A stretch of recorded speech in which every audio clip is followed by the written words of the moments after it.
واسأل القرية التي كنا فيها والعير التي أقبلنا فيها وإنا لصادقون قال بل سولت لكم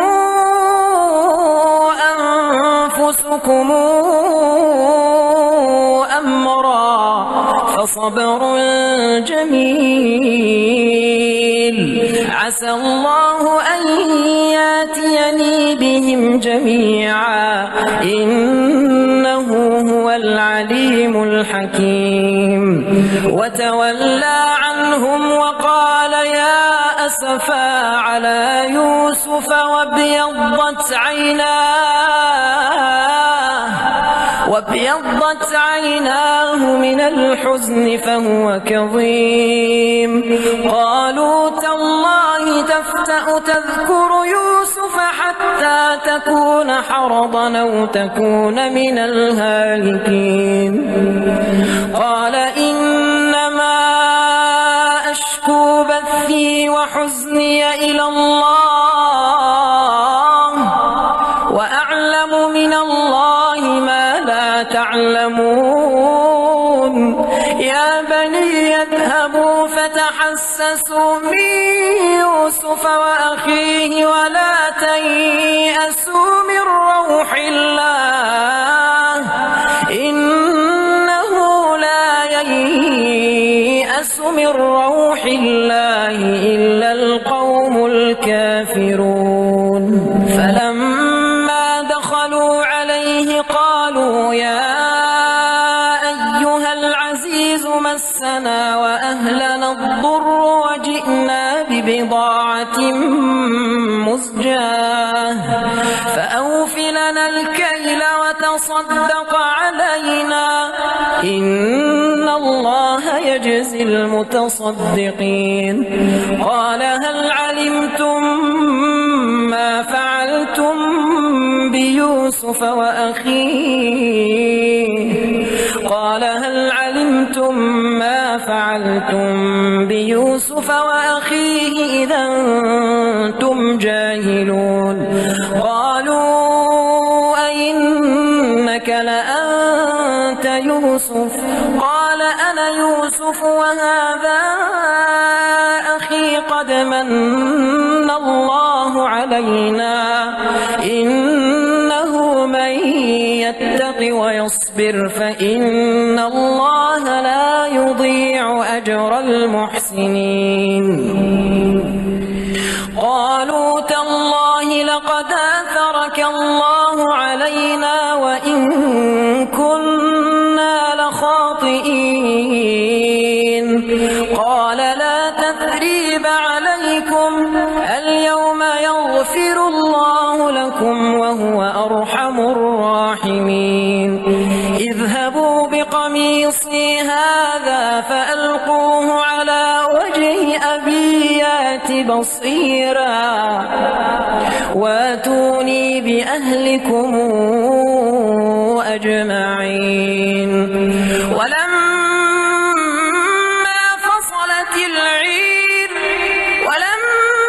فصلت العير قال أبوهم إني لأجد ريح يوسف لولا أن تفندون قالوا تالله إنك لفي ضلالك القديم فلما أن جاء البشير ألقاه على وجهه فارتد بصيرا قال ألم قل لكم إني أعلم من الله ما لا تعلمون قالوا يا أبانا استغفر لنا ذنوبنا إنا كنا خاطئين قال سوف أستغفر لكم ربي إنه هو الغفور الرحيم فلما دخلوا على على يوسف آوى إليه أبويه وقال ادخلوا مصر إن شاء الله آمنين ورفع أبويه على العرش وخروا له سجدا وقال يا أبتي هذا تاويل رؤياي من قبل قد جعلها ربي حقا وقد أحسن بي إذا أخرجني من السجن وجاء بكم من البدو من بعد أن نزغ الشيطان بيني وبين إخوتي إن ربي لطيف لما يشاء إنه هو العليم الحكيم واسأل القرية التي كنا فيها والعير التي أقبلنا فيها وإنا لصادقون قال بل سولت لكم أنفسكم أمرا فصبر جميل عسى الله أن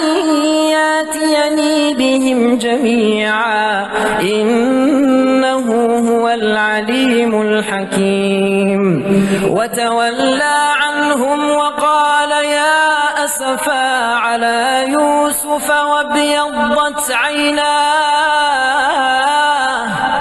وابيضت عيناه من الحزن فهو كظيم قالوا تالله تفتأ تذكر يوسف حتى تكون حرضا أو تكون من الهالكين قال إنما أشكو بثي وحزني إلى الله وأعلم من الله ما لا تعلمون يا بني يذهبوا فتحسسوا من يوسف وأخيه ولا تيأسوا من روح الله إنه لا ييأس من روح الله إلا القوم الكافرون فلما دخلوا عليه قالوا يا أيها العزيز مسنا وأهلنا الضر وجئنا ببضاعة مزجاة فأوف لنا الكيل وتصدق علينا إن الله يجزي المتصدقين قال هل علمتم ما فعلتم بيوسف وأخيه قال هل علمتم ما فعلتم بيوسف وأخيه إذا أنتم جاهلون قالوا أئنك لأنت يوسف قال أنا يوسف وهذا أخي قد من الله علينا إنه من يتق ويصبر فإن الله لا يضيع أجر المحسنين قالوا تالله لقد آثرك الله علينا وإن كنا لخاطئين قال لا تثريب عليكم اليوم يغفر الله لكم وهو أرحم الراحمين اذهبوا بقميصي هذا فألقوه على وجه أبي يات بصيرا واتوني بأهلكم أجمعين ولما فصلت العير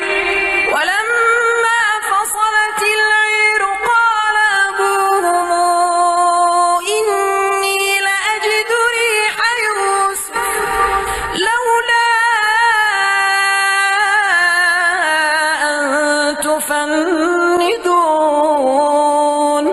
قالوا تالله إنك لفي ضلالك القديم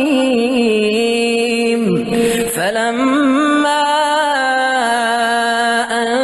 جاء البشير ألقاه على وجهه فارتد بصيرا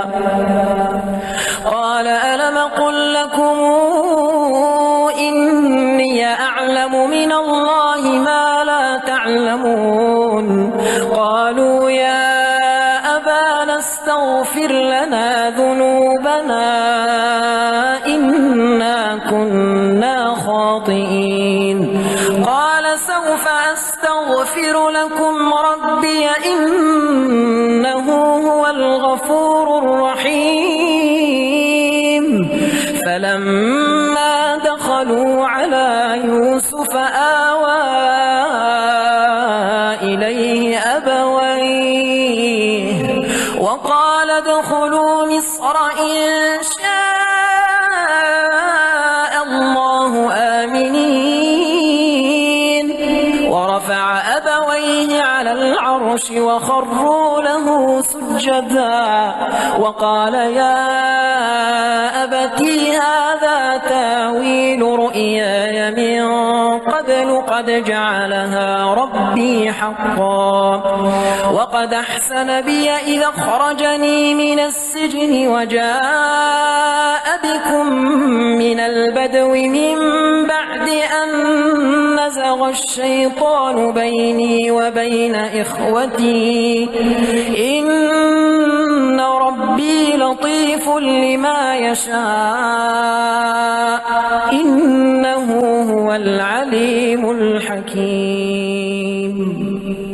واسأل القرية التي كنا فيها والعير التي أقبلنا فيها وإنا لصادقون قال بل سولت لكم أنفسكم أمرا فصبر جميل عسى الله أن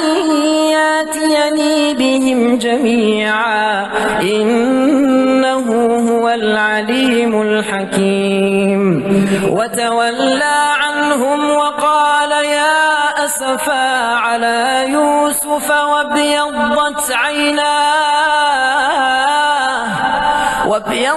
عيناه من الحزن فهو كظيم قالوا تالله تفتأ تذكر يوسف حتى تكون حرضا أو تكون من الهالكين قال إنما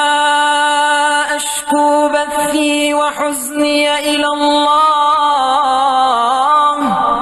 وأعلم من الله ما لا تعلمون يا بني اذهبوا فتحسسوا من يوسف وأخيه ولا تيأسوا من روح الله إنه لا ييأس من روح الله إلا القوم الكافرون فلما دخلوا عليه قالوا يا أيها العزيز مسنا وأهلنا الضر وجئنا ببضاعة مزجاة فأوف لنا الكيل وتصدق علينا إن الله يجزي المتصدقين قال هل علمتم ما فعلتم بيوسف وأخيه قال هل علمتم ما فعلتم بيوسف وأخيه إذا أنتم جاهلون قالوا أئنك لأنت يوسف قال أنا يوسف وهذا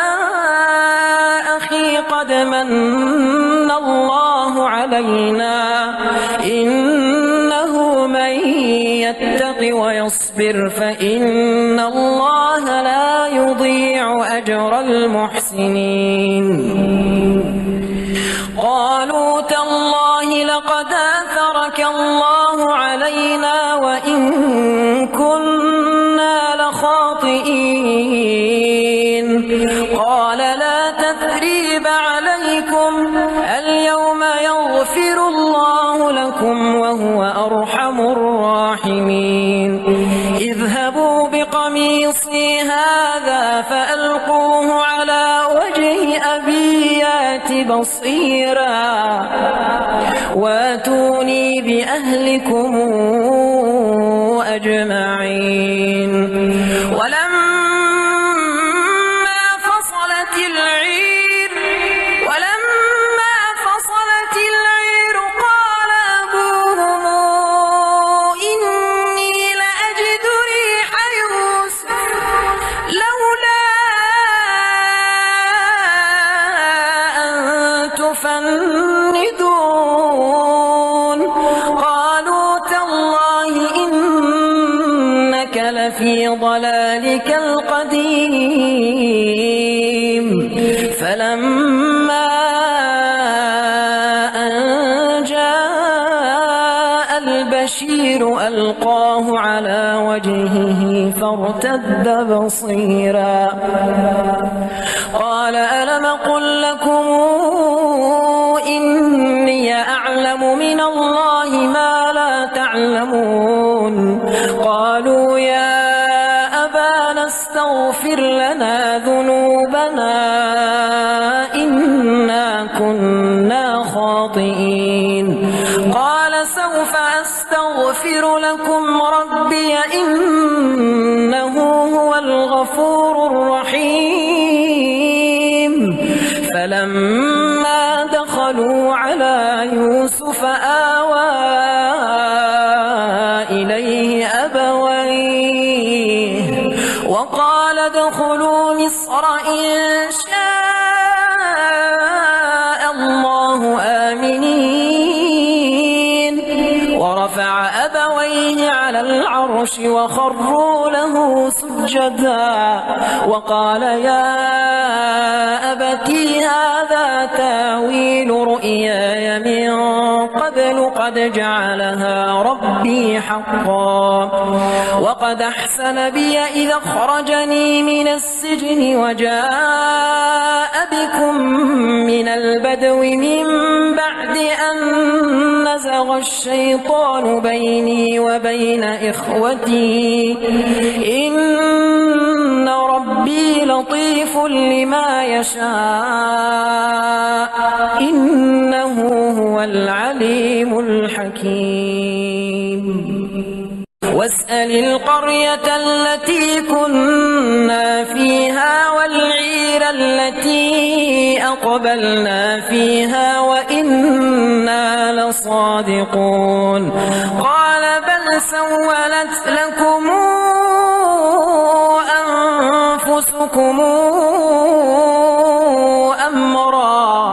فصبر جميل عسى الله أن ياتيني بهم جميعا إنه هو العليم الحكيم. وتولى عنهم وقال يا أسفا على يوسف وابيضت عيناه من الحزن فهو كظيم. قالوا تالله تفتأ تذكر يوسف حتى تكون حرضا أو تكون من الهالكين. قال إنما أشكو بثي وحزني إلى الله وأعلم من الله ما لا تعلمون. يا بني اذهبوا فتحسسوا من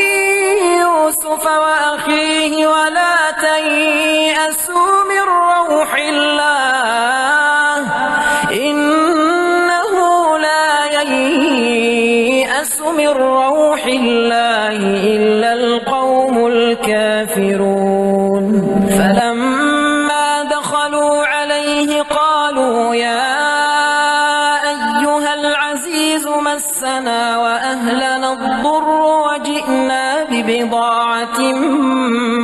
زجاج فأوف لنا الكيل وتصدق علينا إن الله يجزي المتصدقين قال هل علمتم ما فعلتم بيوسف وأخيه قال هل علمتم ما فعلتم بيوسف وأخيه إذا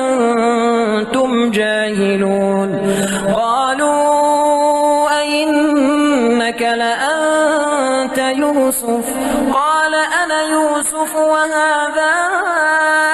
أخي قد من الله علينا إنه من يتق ويصبر فإن الله لا يضيع أجر المحسنين قالوا تالله لقد آثرك الله علينا وإن كنا لخاطئين قال لا تثريب عليكم اليوم يغفر الله لكم وهو أرحم الراحمين اذهبوا بقميصي هذا فألقوه على وجه أبي يأت بصيرا واتوني بأهلكم أجمعين ولما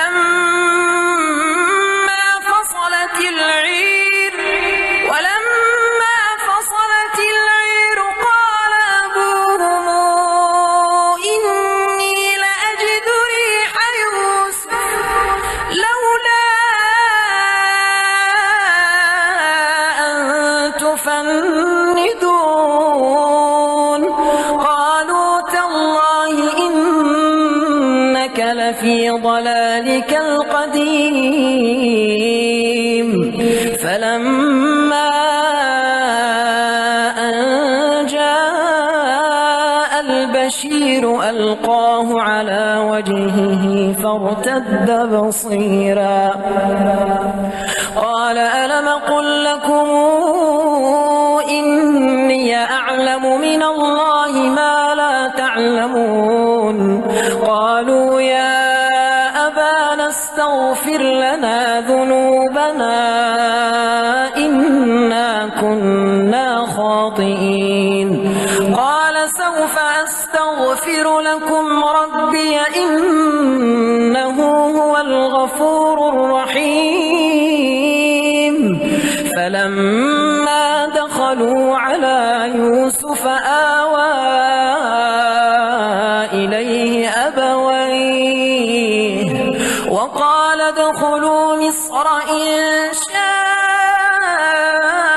الله آمنين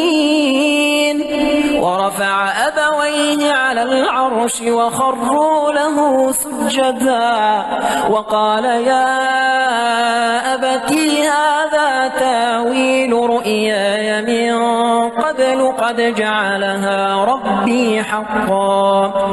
وقد أحسن بي إذا أخرجني من السجن وجاء بكم من البدو من بعد أن نزغ الشيطان بيني وبين إخوتي إن ربي لطيف لما يشاء إنه هو العليم الحكيم واسأل القرية التي كنا فيها والعير التي أقبلنا فيها وإنا لصادقون قال بل سولت لكم أنفسكم أمرا فصبر جميل عسى الله أن ياتيني بهم جميعا إنه هو العليم الحكيم وتولى عنهم وقال يا أسفا على يوسف وابيضت عيناه وابيضت عيناه من الحزن فهو كظيم قالوا تالله تفتأ تذكر يوسف حتى تكون حرضا أو تكون من الهالكين قال إنما أشكو بثي وحزني إلى الله وأعلم من الله ما لا تعلمون يا بني اذهبوا فتحسسوا من يوسف وأخيه ولا تيأسوا من روح الله إنه لا ييأس من روح الله إلا القوم الكافرون فلما دخلوا عليه قالوا يا أيها العزيز مسنا وأهلنا الضر وجئنا ببضاعة مزجاة فأوف لنا الكيل وتصدق علينا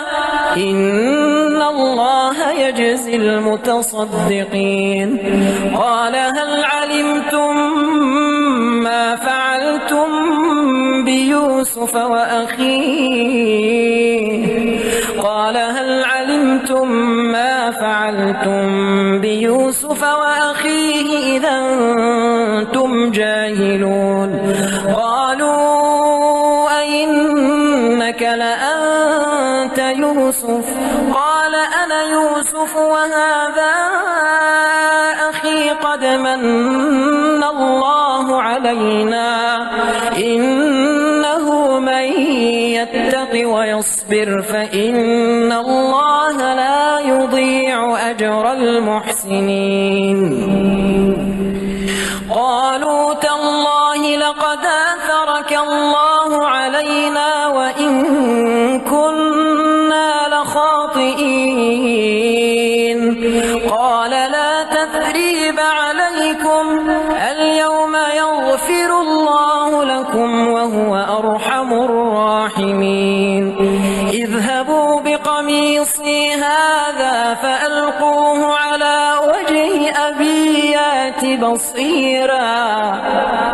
واتوني بأهلكم أجمعين ولما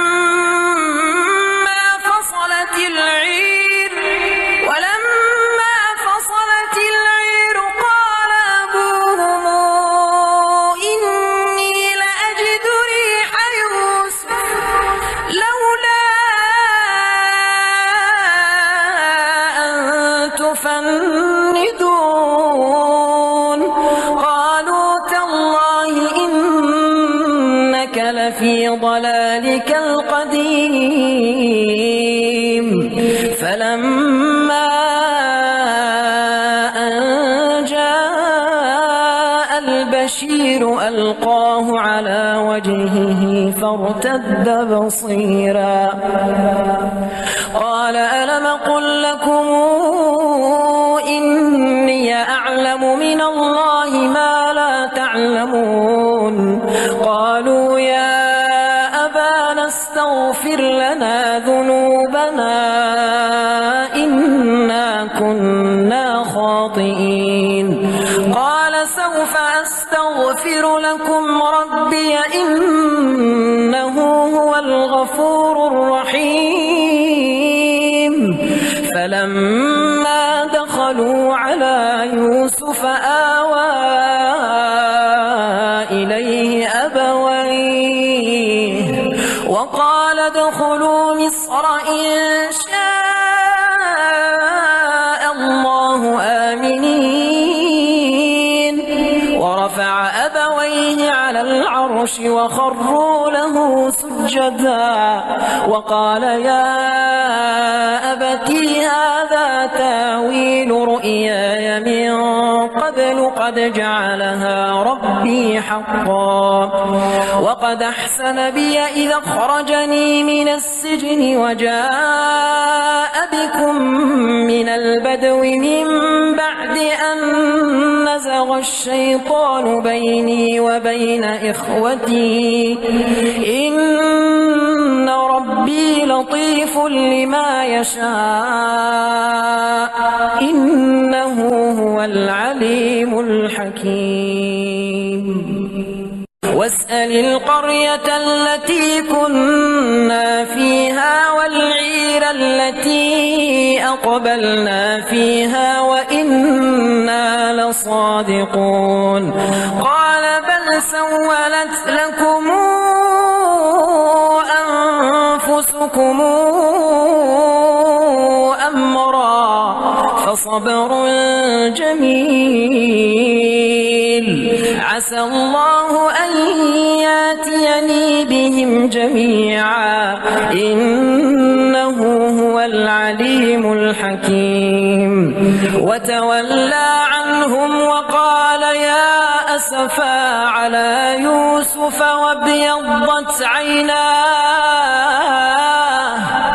وابيضت عيناه من الحزن فهو كظيم قالوا تالله تفتأ تذكر يوسف حتى تكون حرضا أو تكون من الهالكين قال إنما أشكو بثي وحزني إلى الله وأعلم من الله ما لا تعلمون يا بني اذهبوا فتحسسوا من يوسف وأخيه ولا تيأسوا من روح الله إنه لا ييأس من روح الله إلا القوم الكافرون فلما دخلوا عليه قالوا يا أيها العزيز مسنا وأهلنا الضر وجئنا ببضاعة مزجاة فأوف لنا الكيل وتصدق علينا إن الله يجزي المتصدقين قال هل علمتم ما فعلتم بيوسف وأخيه قال هل علمتم ما فعلتم بيوسف وأخيه إذا أنتم جاهلون قالوا أئنك لأنت يوسف قال أنا يوسف وهذا أخي قد من الله علينا إنه من يتق ويصبر فإن الله لا يضيع أجر المحسنين قالوا تالله لقد آثرك الله علينا وإن كنا لخاطئين قال لا تثريب عليكم اليوم يغفر الله لكم وهو أرحم الراحمين اذهبوا بقميصي هذا فألقوه على وجه أبي يات بصيرا واتوني بأهلكم أجمعين ولما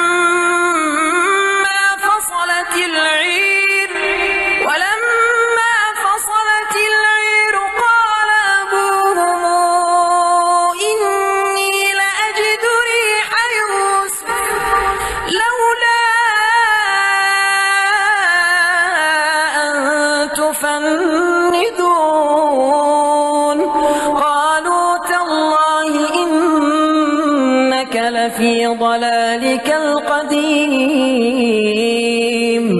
فلما أن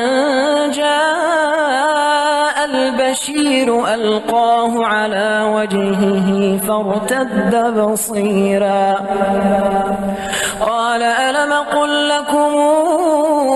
إني أعلم من الله ما لا تعلمون قالوا يا أبانا ربنا استغفر لنا ذنوبنا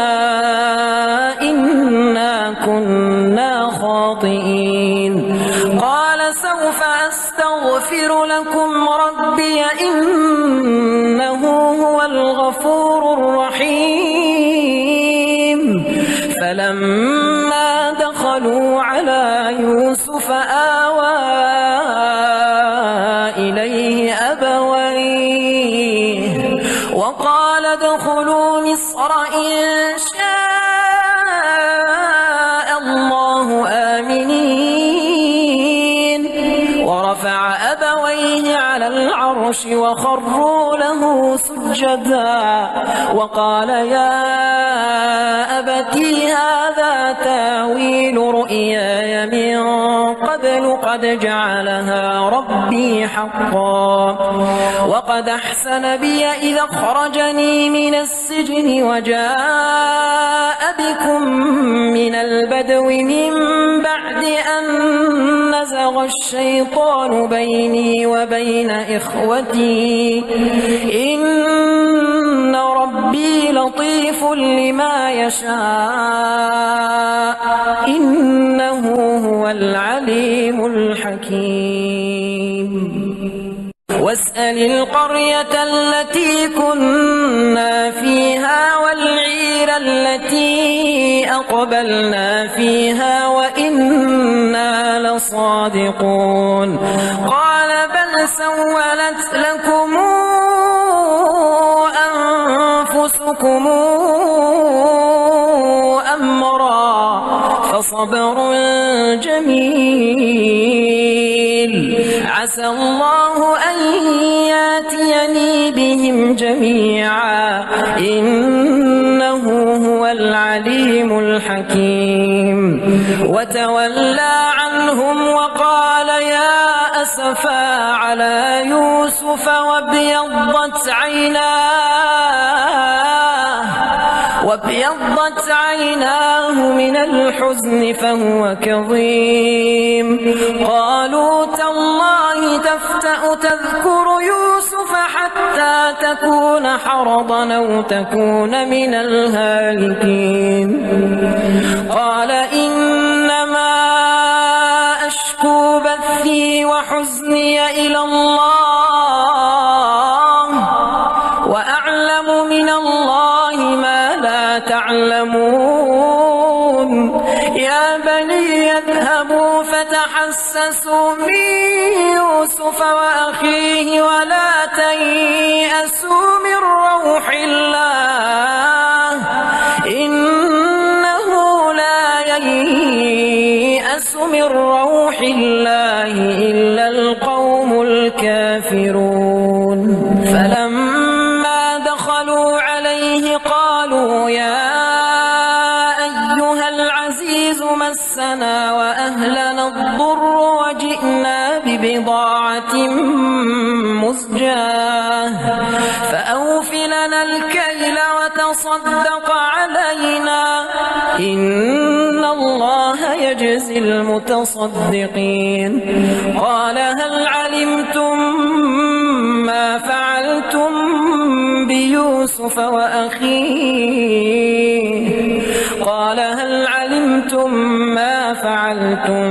بيوسف وأخيه إذا أنتم جاهلون قالوا أئنك لأنت يوسف قال أنا يوسف وهذا أخي قد من الله علينا إنه من يتق ويصبر فإن الله لا يضيع أجر المحسنين قالوا تالله لقد آثرك الله علينا وإن كنا لخاطئين قال لا تثريب عليكم اليوم يغفر الله لكم وهو أرحم الراحمين اذهبوا بقميصي هذا فألقوه على وجه أبي يات بصيرا واتوني بأهلكم أجمعين. ولما فصلت العير قال أبوهم إني لأجد ريح يوسف لولا أن تفندون. قالوا تالله إنك لفي ضلالك القديم. فلما أن جاء البشير ألقاه على وجهه فارتد بصيرا قال ألم قل لكم إني أعلم من الله ما لا تعلمون. قالوا يا أبانا استغفر لنا ذنوبنا إنا كنا خاطئين. قال سوف أستغفر لكم ربي إنه هو الغفور الرحيم. فلما دخلوا على يوسف آوى إليه أبويه وقال ادخلوا مصر إن شاء الله آمنين. ورفع أبويه على العرش وخروا له سجدا وقال يا أبتي هذا تاويل رؤياي من قبل قد جعلها ربي حقا وقد أحسن بي إذا أخرجني من السجن وجاء بكم من البدو من بعد أن نزغ الشيطان بيني وبين إخوتي إن ربي لطيف لما يشاء إنه هو العليم الحكيم. واسأل القرية التي كنا فيها والعير التي أقبلنا فيها وإنا لصادقون. قال بل سولت لكم أنفسكم أمرا فصبر جميل عسى الله أن ياتيني بهم جميعا إنه هو العليم الحكيم. وتولى عنهم وقال يا أسفا على يوسف وابيضت عيناه من الحزن فهو كظيم. قالوا تالله تفتأ تذكر يوسف حتى تكون حرضا أو تكون من الهالكين. قال إنما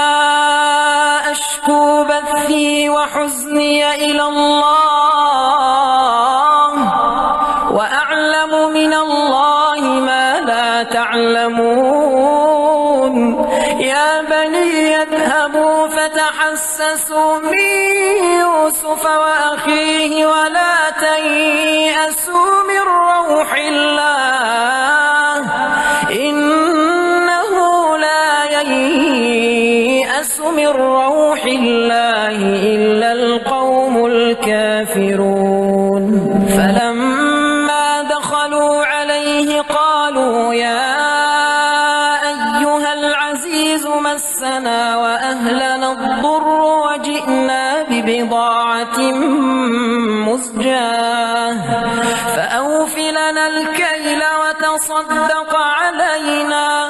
إن الله يجزي المتصدقين. قال هل علمتم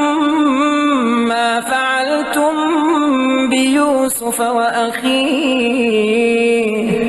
قال هل علمتم ما فعلتم بيوسف وأخيه إذا أنتم جاهلون قالوا أئنك لأنت يوسف قال أنا يوسف وهذا أخي قد من الله علينا إنه من يتق ويصبر فإن الله لا يضيع أجر المحسنين قالوا تالله لقد آثرك الله علينا وإن كنا لخاطئين قال لا تثريب عليكم اليوم يغفر الله لكم وهو أرحم الراحمين اذهبوا بقميصي هذا فألقوه على وجه أبي يأت بصيرا واتوني بأهلكم أجمعين ولما فصلت العير قال أبوهم إني لأجد ريح يوسف لولا أن تفندون قالوا تالله إنك لفي ضلالك القديم فلما أن جاء البشير ألقاه على وجهه فارتد بصيرا قال ألم قل لكم إني أعلم من الله ما لا تعلمون قالوا يا أبانا استغفر لنا ذنوبنا إنا كنا خاطئين قال سوف أستغفر لكم ربي إنه هو الغفور الرحيم فلما دخلوا على يوسف آوى إليه أبويه وقال ادخلوا مصر إن شاء الله آمنين ورفع أبويه على العرش وخروا له سجدا وقال يا أبتي هذا تاويل رؤياي من قبل قد جعلها ربي حقا وقد أحسن بي إذا أخرجني من السجن وجاء بكم من البدو من بعد أن نزغ الشيطان بيني وبين إخوتي إن ربي لطيف لما يشاء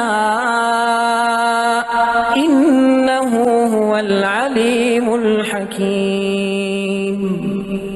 واسأل القرية التي كنا فيها والعير التي أقبلنا فيها وإنا لصادقون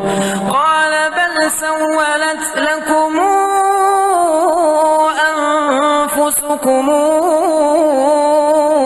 أمرا فصبر جميل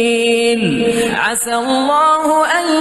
ياتيني بهم جميعا إنه هو العليم الحكيم وتولى عنهم وقال يا أسفا على يوسف وابيضت عيناه من الحزن فهو كظيم قالوا تالله تفتأ تذكر يوسف حتى تكون حرضا أو تكون من الهالكين قال إنما أشكو بثي وحزني إلى الله وأعلم من الله ما يا بني اذهبوا فتحسسوا من يوسف وأخيه ولا تيأسوا من روح الله إنه لا ييأس من روح الله إلا القوم الكافرون فلما دخلوا عليه قالوا يا أيها العزيز مسنا وأهلنا الضر وجئنا ببضاعة مزجاة فأوف لنا الكيل وتصدق علينا إن الله يجزي المتصدقين قال هل علمتم ما فعلتم بيوسف وأخيه قال هل علمتم ما فعلتم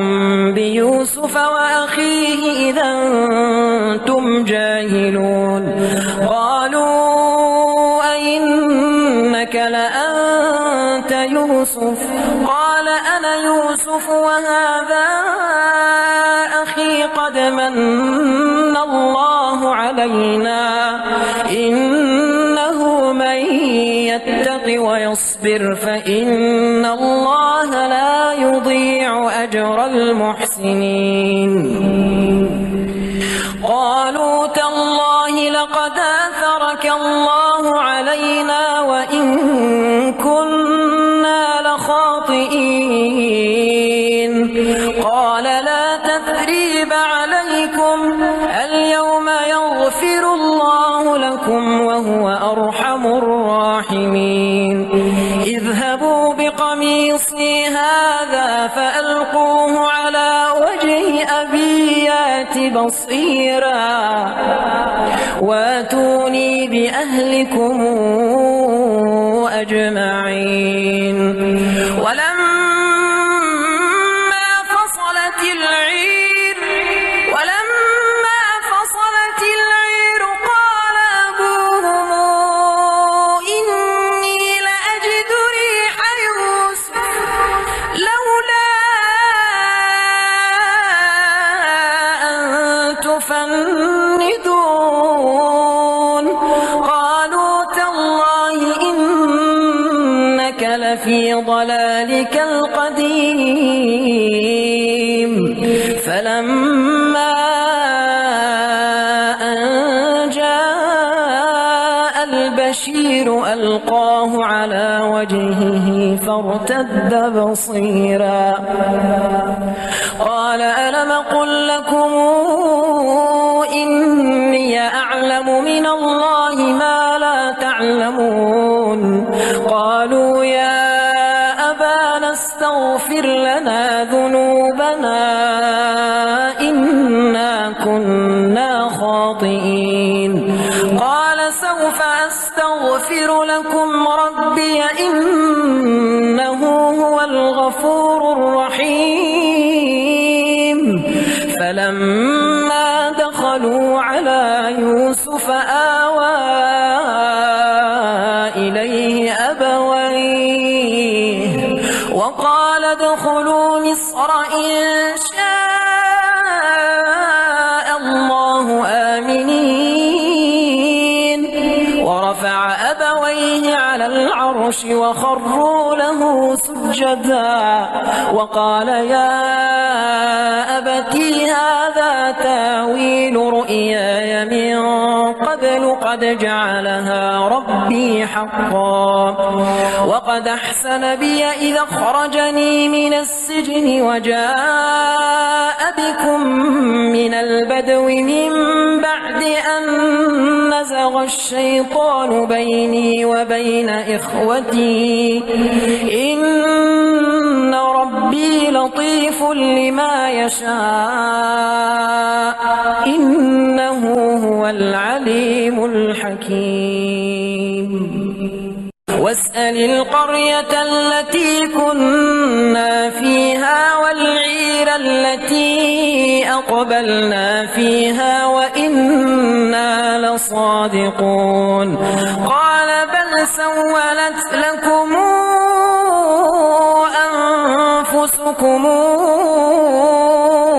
أمرا فصبر جميل عسى الله أن ياتيني بهم جميعا إنه هو العليم الحكيم وتولى عنهم وقال يا أسفا على يوسف وابيضت عيناه من الحزن فهو كظيم قالوا تالله تفتأ تذكر يوسف حتى تكون حرضا أو تكون من الهالكين قال إنما أشكو بثي وحزني إلى الله وأعلم من الله ما لا تعلمون يا بني اذهبوا فتحسسوا من يوسف وأخيه ولا تيأسوا من روح الله إنه لا ييأس من روح الله إلا القوم الكافرون فلما دخلوا عليه قالوا يا أيها العزيز مسنا وأهلنا الضر وجئنا ببضاعة مزجاة فأوف لنا الكيل وتصدق علينا إن الله يجزي المتصدقين قال هل علمتم ما فعلتم بيوسف وأخيه قال هل علمتم ما فعلتم بيوسف وأخيه إذا أنتم جاهلون قالوا أئنك لأنت يوسف قال أنا يوسف وهذا أخي قد من الله علينا إنه من يتق ويصبر فإن الله لا يضيع أجر المحسنين قالوا تالله لقد آثرك الله علينا وإن كنا لخاطئين قال لا تثريب عليكم اليوم يغفر الله لكم وهو أرحم الراحمين اذهبوا بقميصي هذا فألقوه على وجه أبي يات بصيرا واتوني بأهلكم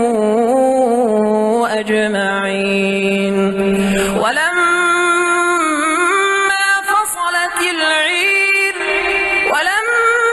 فصلت العير قال أبوهم إني لأجد ريح يوسف لولا أن تفندون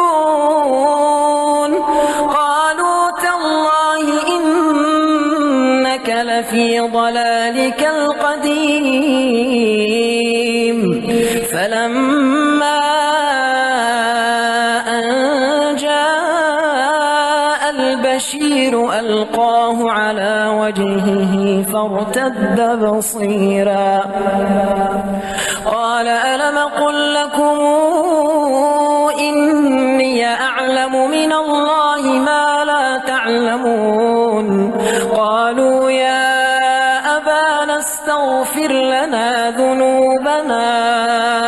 إنا كنا خاطئين قال سوف أستغفر لكم ربي إنه هو الغفور الرحيم فلما دخلوا على يوسف آوى إليه أبويه وقال ادخلوا مصر إن شاء الله آمنين ورفع أبويه على العرش وخروا له سجدا وقال يا أبتي هذا تاويل رؤياي من قبل قد جعلها ربي حقا وقد أحسن بي إذا أخرجني من السجن وجاء بكم من البدو من بعد أن نزغ الشيطان بيني وبين إخوتي إن ربي لطيف لما يشاء إنه هو العليم الحكيم واسأل القرية التي كنا فيها والعير التي أقبلنا فيها وإنا لصادقون قال بل سولت لكم أنفسكم أمرا فصبر جميل عسى الله أن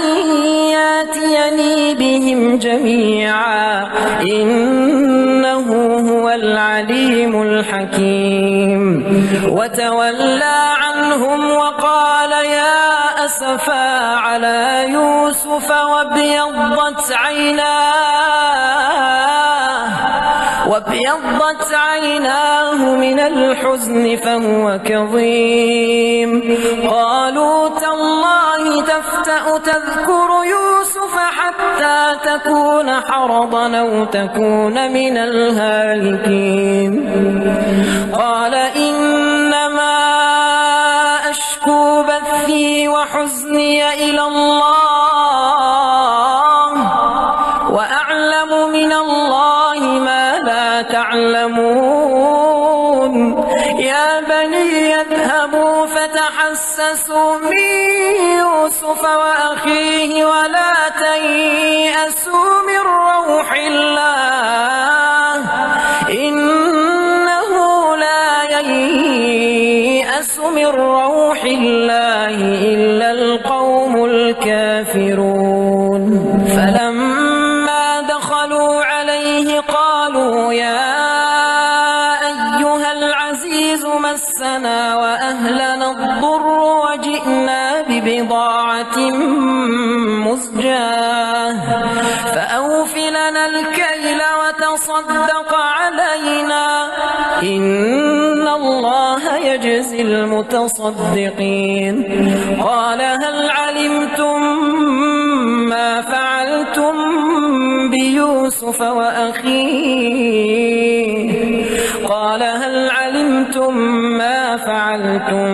بيوسف وأخيه إذا أنتم جاهلون قالوا أئنك لأنت يوسف قال أنا يوسف وهذا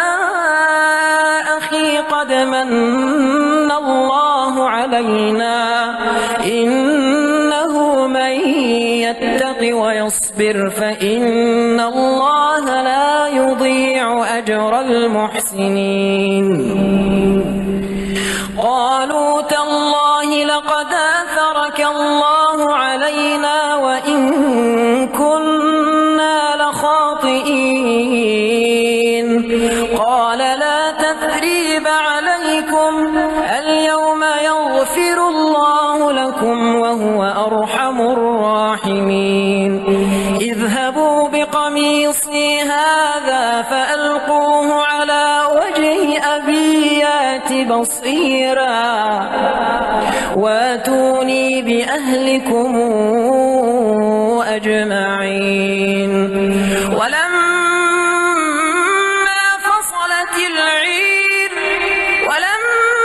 فصلت العير قال أبوهم إني لأجد ريح يوسف لولا أن تفندون قالوا تالله إنك لفي ضلالك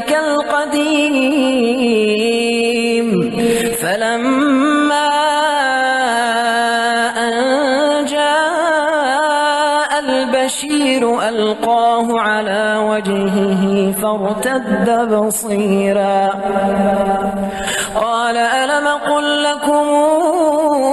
إني أعلم من الله ما لا تعلمون قالوا يا أبانا استغفر لنا ذنوبنا إنا كنا خاطئين قال سوف أستغفر لكم ربي إنه هو الغفور الرحيم فلما دخلوا على يوسف آوى إليه أبويه وقال ادخلوا مصر إن شاء الله آمنين ورفع أبويه على العرش وخروا له سجدا وقال يا أبتي هذا تاويل رؤياي من قبل قد جعلها ربي حقا وقد أحسن بي إذا أخرجني من السجن وجاء بكم من البدو من بعد أن نزغ الشيطان بيني وبين إخوتي إن ربي لطيف لما يشاء إنه هو العليم الحكيم واسأل القرية التي كنا فيها والعير التي أقبلنا فيها وإنا لصادقون قال بل سولت لكم أنفسكم أمرا فصبر جميل عسى الله أن ياتيني بهم جميعا إنه هو العليم الحكيم وتولى عنهم وقال يا أسفا على يوسف وابيضت عيناه من الحزن فهو كظيم قالوا تالله تفتأ تذكر يوسف حتى تكون حرضا أو تكون من الهالكين قال إنما أشكو بثي وحزني إلى الله وأعلم من الله ما لا تعلمون يا بني اذهبوا فتحسسوا من يوسف وأخيه ولا تيأسوا من روح الله إنه لا ييأس من روح الله إلا القوم الكافرون فلما دخلوا عليه قالوا يا أيها العزيز مسنا وأهلنا الضر وجئنا ببضاعة مزجاة فأوف لنا الكيل وتصدق علينا إن الله يجزي المتصدقين قال هل علمتم ما فعلتم بيوسف وأخيه قال هل علمتم ما فعلتم بيوسف وأخيه إذا أنتم جاهلون قالوا أئنك لأنت يوسف قال أنا يوسف وهذا أخي قد من الله علينا إنه من يتق ويصبر فإن الله لا يضيع أجر المحسنين قالوا تالله لقد آثرك الله علينا وإن كنا لخاطئين قال لا تثريب عليكم بكم وهو أرحم الراحمين اذهبوا بقميصي هذا فألقوه على وجه أبي يأت بصيرا واتوني بأهلكم أجمعين ولما فصلت العير قال أبوهم إني لأجد ريح يوسف لولا أن تفندون قالوا تالله إنك لفي ضلالك القديم فلما أن جاء البشير ألقاه على وجهه فارتد بصيرا قال ألم قل لكم إني أعلم من الله ما لا تعلمون قالوا يا أبانا استغفر لنا ذنوبنا إنا كنا خاطئين قال سوف أستغفر لكم ربي إنه هو الغفور الرحيم فلما دخلوا على يوسف آوى إليه أبويه وقال ادخلوا مصر إن شاء الله آمنين ورفع أبويه على العرش وخروا له سجدا وقال يا أبتي هذا تاويل رؤياي من قبل قد جعلها ربي حقا وقد أحسن بي إذا أخرجني من السجن وجاء بكم من البدو من بعد أن نزغ الشيطان بيني وبين إخوتي إن ربي لطيف لما يشاء إنه هو العليم الحكيم